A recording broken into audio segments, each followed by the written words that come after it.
What up, though? It's Dwan Dandridge, Black in Detroit, and we are back with another episode of Speak for Yourself. We have a good friend of mine, a special guest, Mr. Quan Neloms. What up, though, bro? Man, what's going on, man? You got it. So, Quan, you probably have seen an episode or two. I hope you have. But if not, what we like to do is invite our guests to introduce themselves, right? We don't want to do a disservice to you by the way that we will introduce you to the audience. So please go ahead and share whatever you want them to know about you. Man, my name is Quan Neloms. Born and broke in Detroit. It's my 20th year in education. So I spent 15 years as a classroom teacher within Detroit Public Schools. 3 years after that as a counselor. Right now, I'm still in the counseling field as a career counselor for Wayne County RESA. Yeah, that's what's up. And among other things, but that's the main thing. You have a wife and any kids or anything? Yeah. Yeah, I got two young men that I'm raising along with my wife Courtney Neloms, who's we chose to raise our kids in the city. We're both from Detroit, DPS, educated as well. You grew up off Finkel. Grew up a couple places, man. I spent half of my childhood on the east side. Okay. I didn't know that. Yeah, half of my childhood was spent on the east side. I grew up off Mack and 75. I guess they call it Midtown now, but we used to call it the east side back in the day. Right, and so, right. Yeah, but yeah, in the medical corps, spent half of my childhood. Then the other half of my childhood I spent off of Puritan, actually. PA. It's like Puritan 4 blocks Marlow. from Finkel, but it's That's like a big difference. You like, I think the way people see themselves growing up. Oh yeah, right? Like, I mean, it was definitely rivals. I mean, you had FA and PA, so those neighborhoods were definitely rivals, growing up. But yeah, that's where I spent a lot of my time. So spending time on the west side, man. I mean, moving from where I lived then to the west side, it was really, especially during that time, it was like cultural shift. It was like night and day. People that don't know. Yeah, I think that one of the main things, just the way the neighborhoods were, and even back then, like the lingo, the dress, like all that was different on the west side than it was on the east side. Yeah. So it took me some time to really adjust. And then I was living in the medical course, which was apartments, and those apartments were teeming with kids, man. Like everything we did was epic, whether it was a water fight, whether it was tag, everything was epic because you had like kids from all over the place that would participate, right? Yeah, relay races, playing football, pick them up, mess them up, all that stuff. And so when I moved to the west side, I moved from being in an apartment to being in a neighborhood in a house. And so it just so happened where I moved, there was like, a lot of old people, man. Okay. So, for about 3 years, I didn't know of any other kids that lived around there. And so it got pretty bad. That's man. Rough. It's not like they were all in the house playing video games right? Nah. It's like, even though y'all did have video games, we had video games, but it wasn't compelling enough to stay in the house all day to play. Right. And so, like myself, I would go outside. I spent a lot of time in the backyard. I started learning about bugs and playing with bugs and things like that. But it's crazy, man. Like I said, I stayed on Puritan, but I never go across Puritan, really, and that's where all the kids were. Wow. And so it just one day, I just so happened to I was walking, actually, and I saw these two guys, man. Dude named Ferris, he was a tall, muscular, dreadhead dude. This was in '94, man. Right. And then another dude was a little person named Ivan. And so I just saw those dudes walking. I was like, man, these guys look like they're around my age, and they live around here. Can we be friends? Man, I went back to my house. I was sitting on my porch, and they just happened to walk by, and I hopped off the porch. They used to clown me about this, but I was desperate. I was like, hey man, y'all live around here, and gotta talk. Say, look, y'all, I don't know nobody, man, but y'all be willing to be my friends. Wow, so you asked to be friends right there on the spot, and they looked at each other. It was like cool. Right. So ever since then, like it was on and popping, man. That's so what's up, man. Yeah, so hang out with them dudes. Lamar. Yeah, no doubt. Lamar. That's why I met him during that same time. Like we just all like at that time we all started hanging out. It was like 4 of us. We called ourselves the Mad Prophets, and so we developed a tight friendship that we still have to this day. Ferris, unfortunately, ended up passing during COVID. But, man, it's just with those, I tell everybody, before I met those guys, like, my influences wasn't good, and there was some activities I was involved in that wasn't good as well. But I had a good group of friends, man. Like, so my ninth grade year, when I met all those guys, the summer before ninth grade, but once I got into the ninth grade, like, my highest grade point average was a 1.0. My lowest was a .896. And so that was indicative of the type of mindset I was in. But, linking up with those guys, I mean, they had people talk about peer pressure. It was a positive peer pressure because, like, Ferris was into working out. So he got me into working out, as a 14-year-old. They were all, like, they did all very well in school. They did martial arts, capoeira in particular, African, Brazilian martial arts. They rap. You know what I'm saying? And they accepted me in, man. And so it's like, those are the things I was interested in as well. So I've been rapping since I was like 14. We would be in the basement with the dude cassette tape player, recording ourselves, rapping and stuff. We go up to the hip hop shop, man. I don't know if you're familiar with that. The hip hop shop? No, where was that? So hip hop shop was on 7 Mile. Okay. Yeah, no, I'm not familiar with the hip hop shop. The place it was Maurice Malone's hip hop shop. Okay. So that's what he called. But Maurice Malone was a fashion designer. Yeah. And so I got a pair of Maurice Malones at the crib right now. So this is where all the Slum Village, Jay Dilla, Eminem, D12, they would all converge up there. And so as 15-year-olds, we would go up there and we would just be there because they would do an open mic every Saturday. Right. We'd just be up there, listening. And there's a story about that, but we actually. I heard you share the story recently. Yeah. When did I see you? Did you tell me?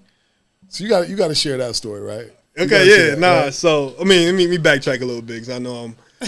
But Detroit, from like I came of age in Detroit during the '90s, and so from '94 to '98, I'm like the cultural scene was amazing, man. Yeah. I mean, from a lot of consciousness.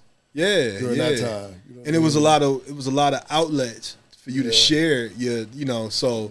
Whether it was like say Hip Hop Shop, Cafe Mahogany, Ebony Showcase, the Shelter downtown, what you call St. Andrews Hall now. Yeah. I mean, you would see. I mean, just being in school. Pitch Black Poetry used to happen up on Livernois. Yeah. Malik had the bookstore over there, and then there was a coffee shop next to it. It's skipping my mind right now, but you can go up there and catch Pitch Black Poetry. Yeah. And Bilal was hosting it. So there was definitely a lot.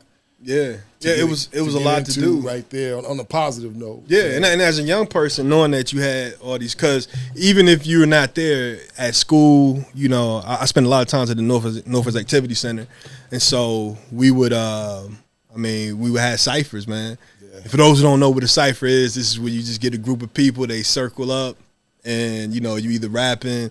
You might be beatboxing, you might be dancing or something, whatever, but it's a cipher where you have an opportunity to kind of share in battle, other people. And so those are the type of things that I encountered a lot as a kid, man. And so I'm writing, I'm, listening to beats and all this stuff. And so we would go to the hip hop shop every Saturday, never to really grab the mic, but just to listen. And one day, Proof, Bizarre, he just picked out our whole crew, man, and they just ripped up into us.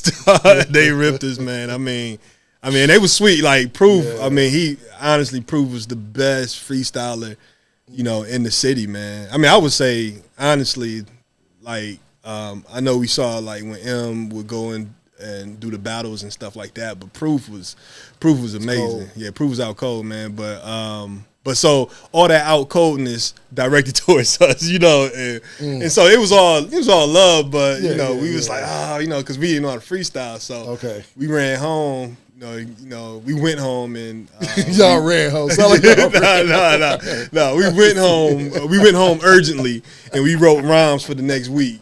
So we couldn't. So y'all freestyle. Came back ready. We came back ready. Yeah. We came Acting back ready like y'all was week. freestyling. Yeah. We came back the next week. We had a vendetta, but But yeah, I mean, so that was the Detroit I was raised in, man. Yeah. Like, I mean, it was that, and then just all the I mean, I don't know if you had Otis on the Otis Bellinger.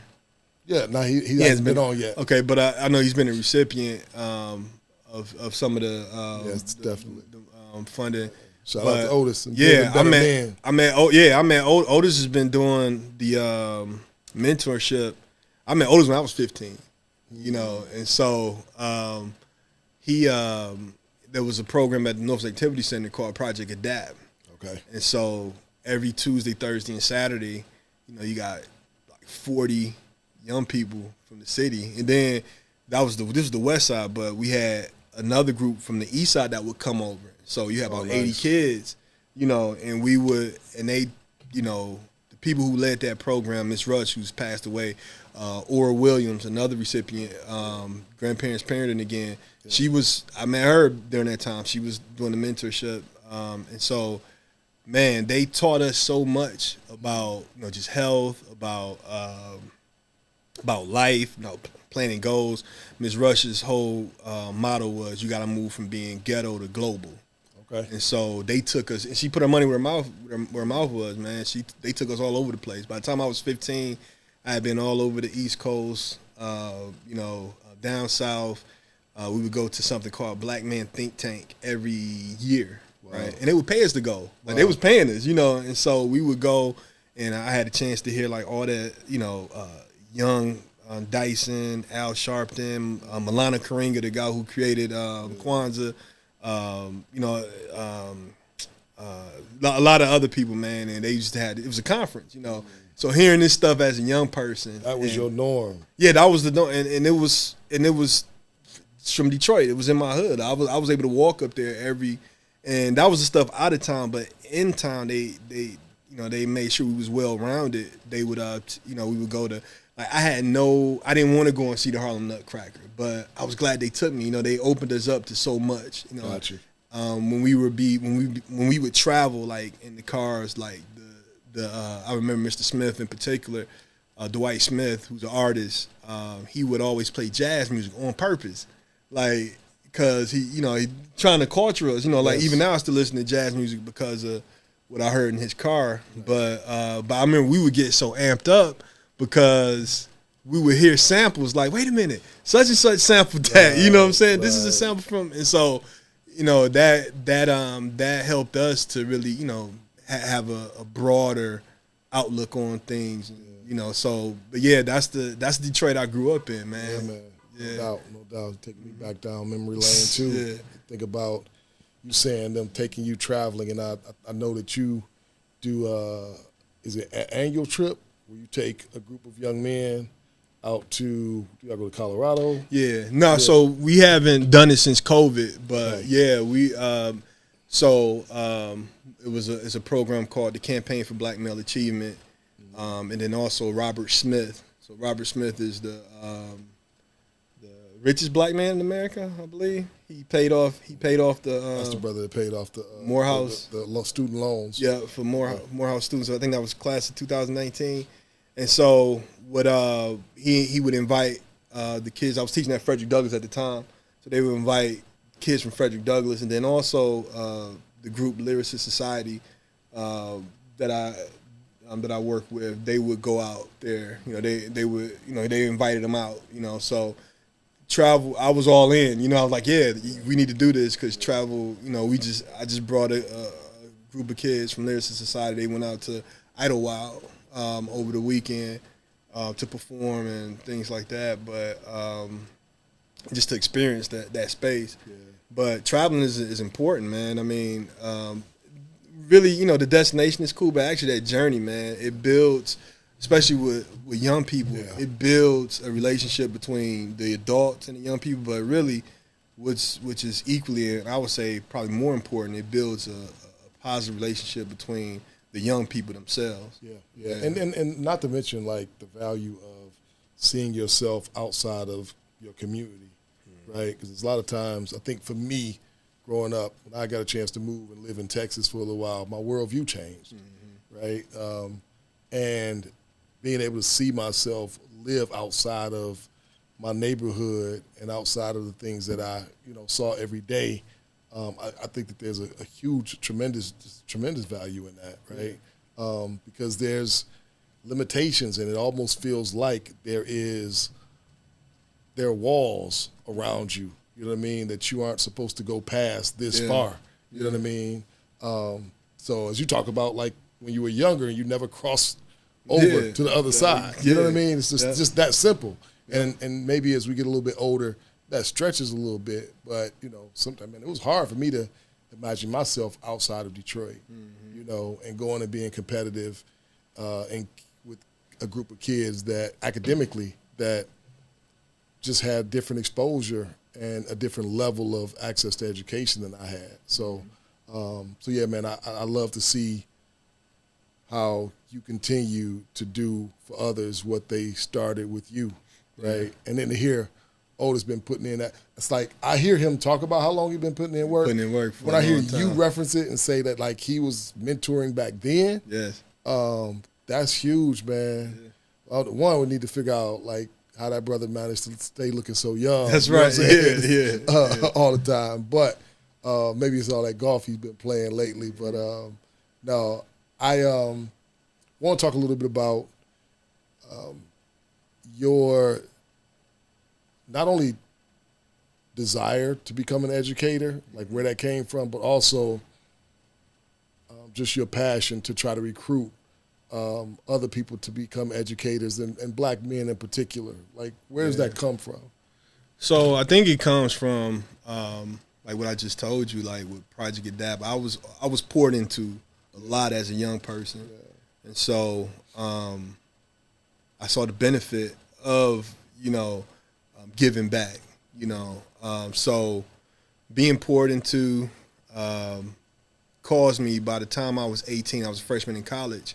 I was volunteering, and the reason why I was volunteering is because of what I experienced growing up myself. And so I was volunteering with young people. I had no desire to become a teacher. In fact, I was in school for material science engineering.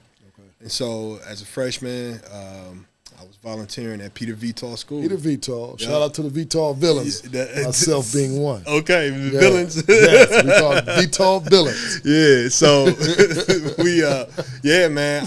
It was a crazy experience, man. When I mean crazy, it was good. It was a great experience. So I signed up with AmeriCorps. Okay. So through AmeriCorps, they placed me at Rosedale Park Baptist Church. And at Rosedale, Dennis Talbot. Mm-hmm. This is my relationship. I knew Dennis Talbot before then. He kind of told me about this program so I can come in. And so the legendary Dennis Talbot. And so, and I'm gonna tell you how much of a legend he is too. But Dennis, Rosedale is right adjacent to the Smith Housing Project. Yeah. Dennis, I mean, his whole story, somebody you should probably have on here, man. His story is that he left corporate America to live in Brightmo to live there. And it's still there now. Still there now. And he has impacted generations, right? And so Dennis is not a hood dude, you know what I'm saying? And so, but Dennis walks through Brightmore, Smith Housing Projects, what I saw with my own eyes, with no problem. Yeah. He got respect because of the work he put in with kids. And so that I was like, wow, that's magnificent, right? And so I had an office, at the church. They bought up like the houses on the block, and they created office space for student ministries and stuff. Okay. And so I had an office there. So I worked with the kids in the Smith Housing Projects, while I was at during the summer and while I was at church after school and everything. And then during the school day, like Dennis, when the principal was absent, Dennis would be the acting principal. Wow. Wow. And so I was working at VTAR during the day. Mm-hmm.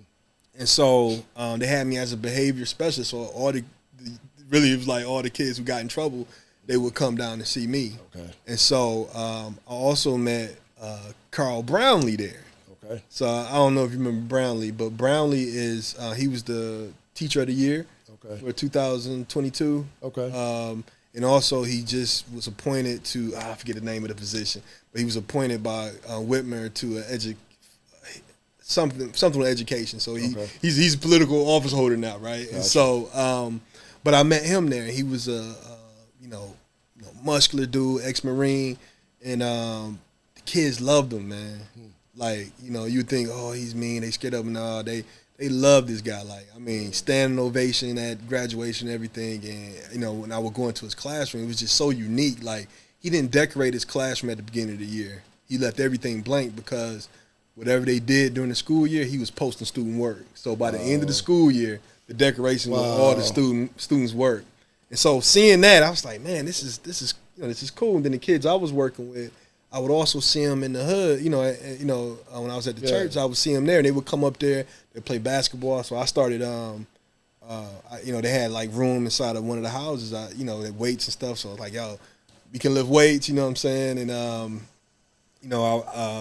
I had the opportunity to create a mentorship program called Harambe at VTAW. And so I'm doing all this stuff and loving every minute of it, man.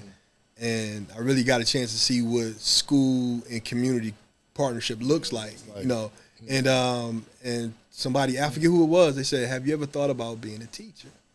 I was like, I never thought about it, but what I'm experiencing, it makes me want to do. Yeah. And so I went and I switched my major, man, to education.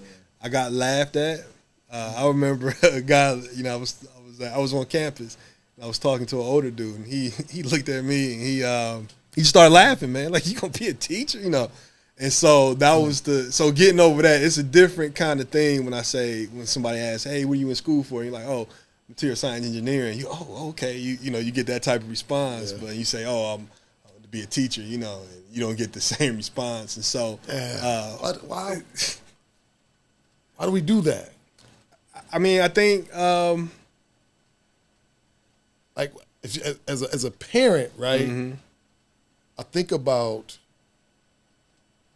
the importance of the role of a teacher, right? Like, when I'm a student, I have one view, but like as a parent, I think about the level of trust that I need to really trust you with my child. Yeah, you know what I mean? It's like, there were times when our kids went to private school. Right? Mm-hmm. It's like when we always look to find the best possible school for our kids. But I'm saying, why do we view that profession that way? You know what I mean? I know that there's a part of, if you're thinking about it from a financial perspective, and just the way that we treat teachers in general perspective, it's like, man, like, we don't treat educators well. Yeah.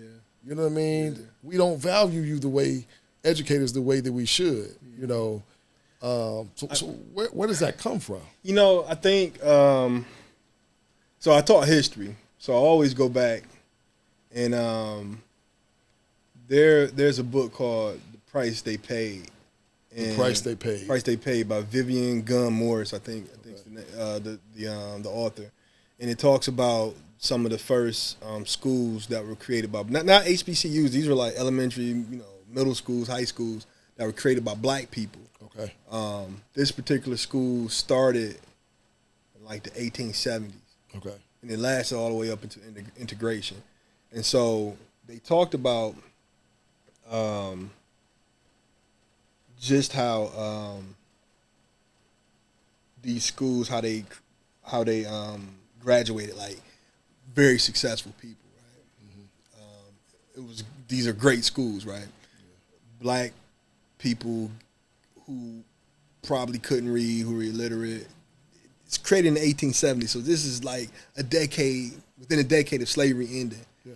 And they all gave like money, parts of their land to create these schools for their children. So this was before state funding, none of that. It wasn't none of that, right? And so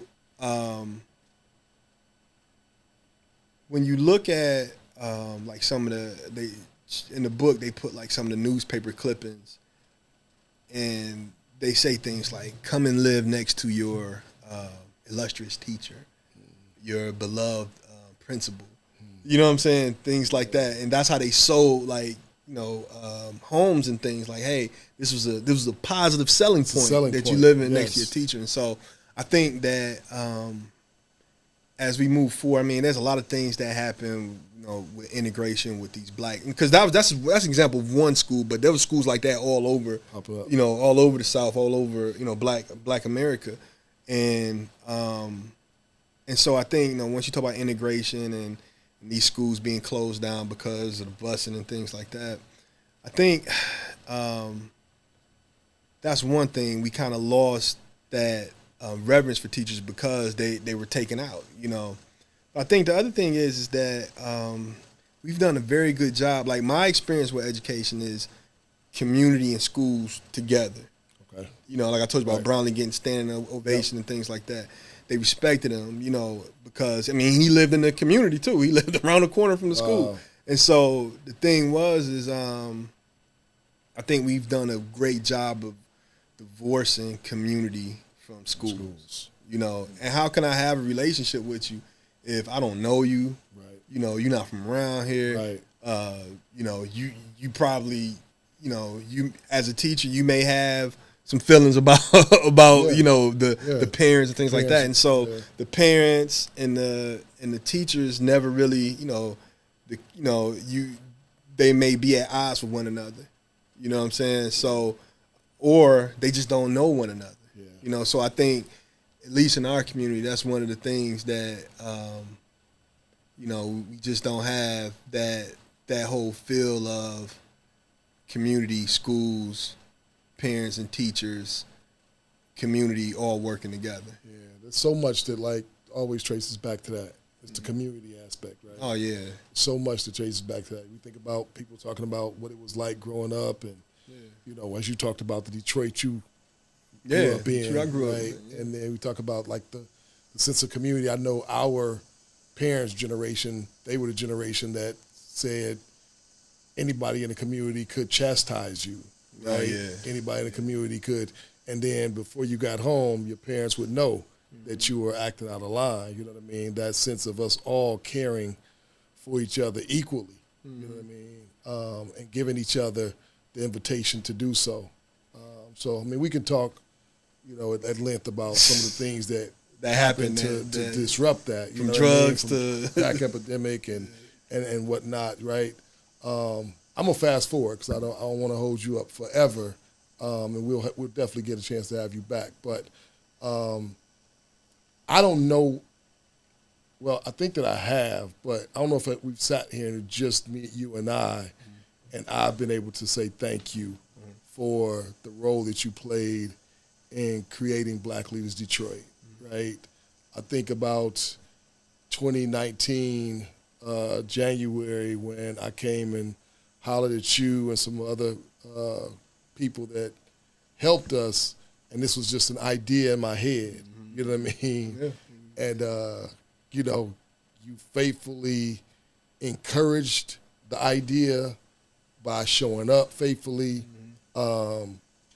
doing whatever grunt work we needed to have done. I mean, people see it now. I don't think that people understand that we all ran the operations of the organization for a whole year before there was ever any staff, and we were all volunteers, and we all had very demanding positions, and we all had kids, and we did it during the pandemic where everybody was working from home, kids learning virtually, you know what I mean, and we ran the functions of the organization, man. So I think this organization has a lot more to do and will be here for centuries.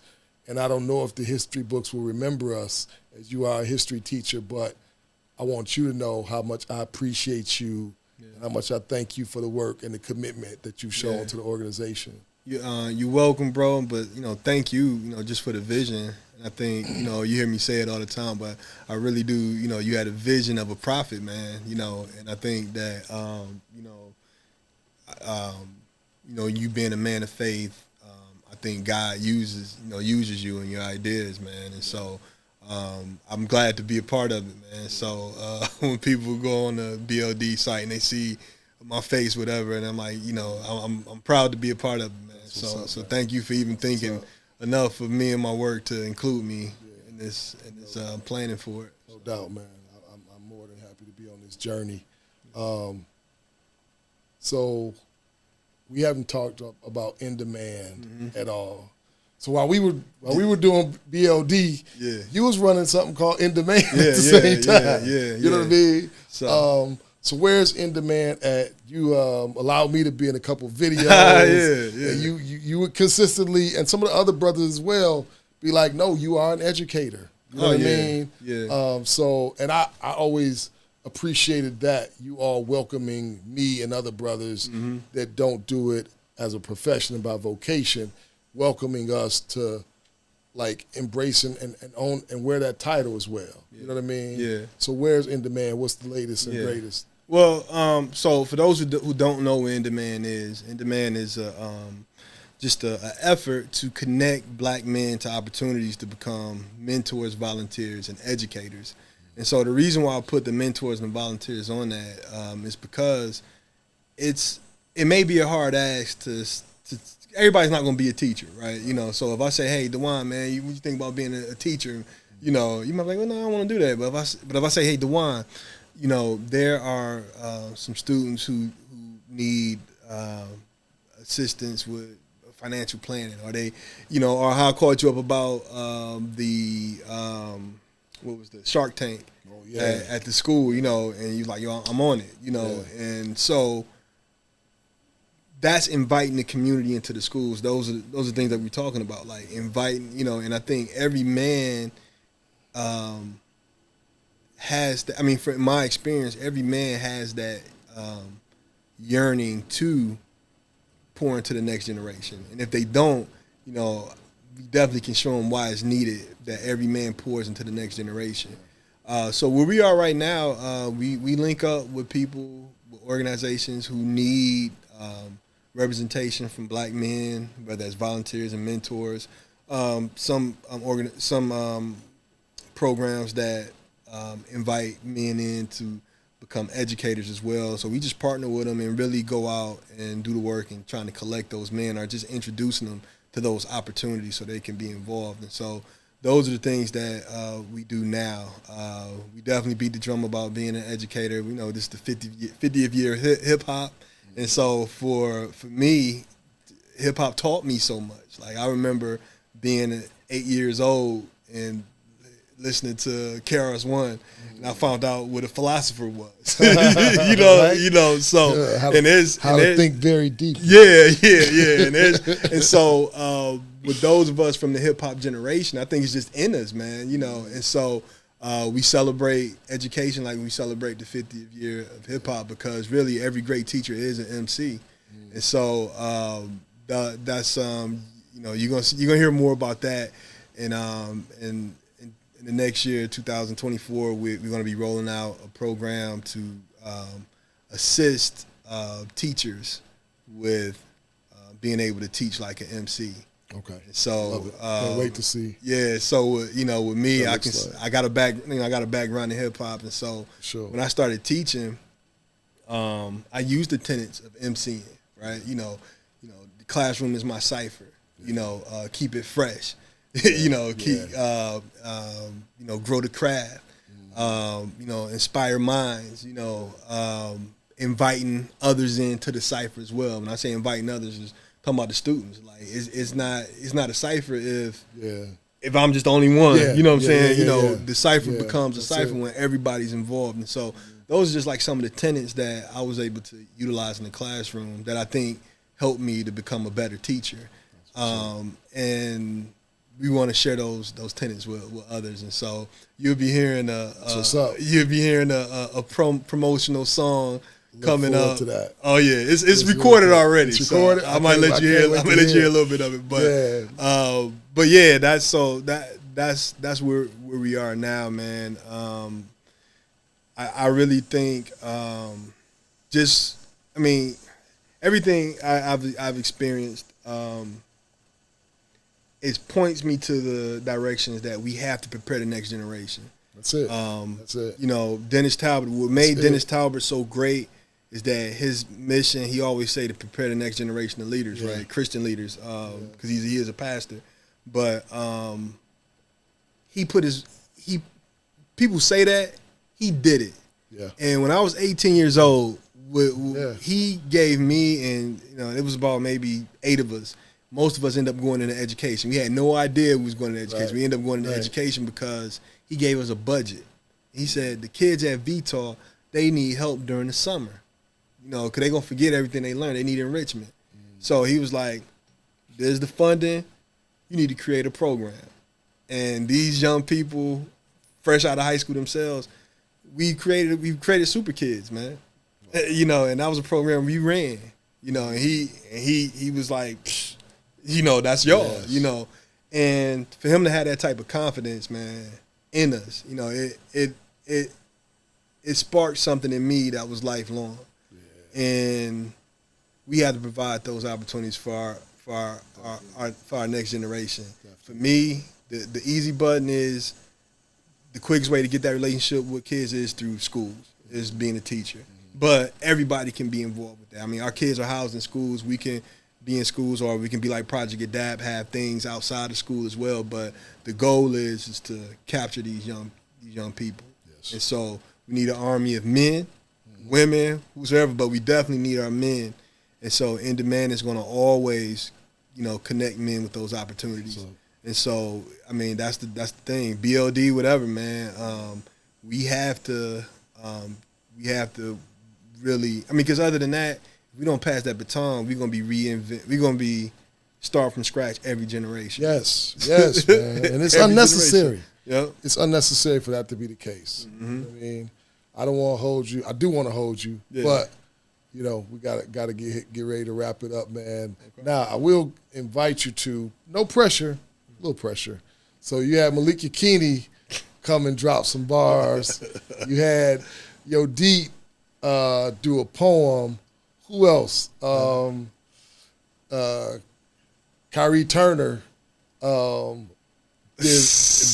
dropped some bars. So I want to invite you to, if you want to. Yeah. You got something you want to share? Oh man, so I haven't memorized my stuff, man. But I don't want to read it like a whack MC. Got you. Well, somebody pulled their stuff out. All right, if you let me read it, I'll read it. Got you. If you can. While you doing that, I'll just. What you think about that? That'll be whack. I just hit the hook from the piece that you and the other brothers created for BLD.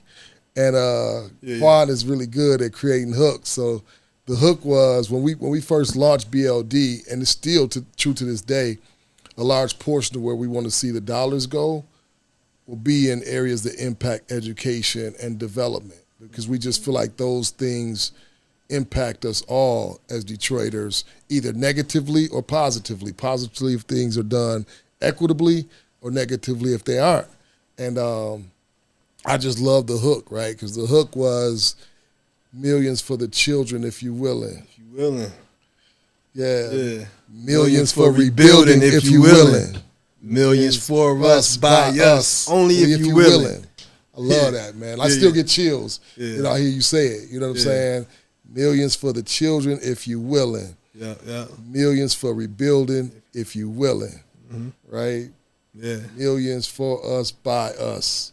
Only if you willing. Yep. All right. Well, shoot, I think that was it. I don't think I need to spit anything else. Man. All right. Well, we'll let you do the release of it first, then come back. And drop it. But y'all heard it from Quan Neloms, one of my favorite educators by far, and somebody that I'm happy and proud to call brother. All right, my man. Thanks for hanging out. All right, man. Thank you for having me. Peace.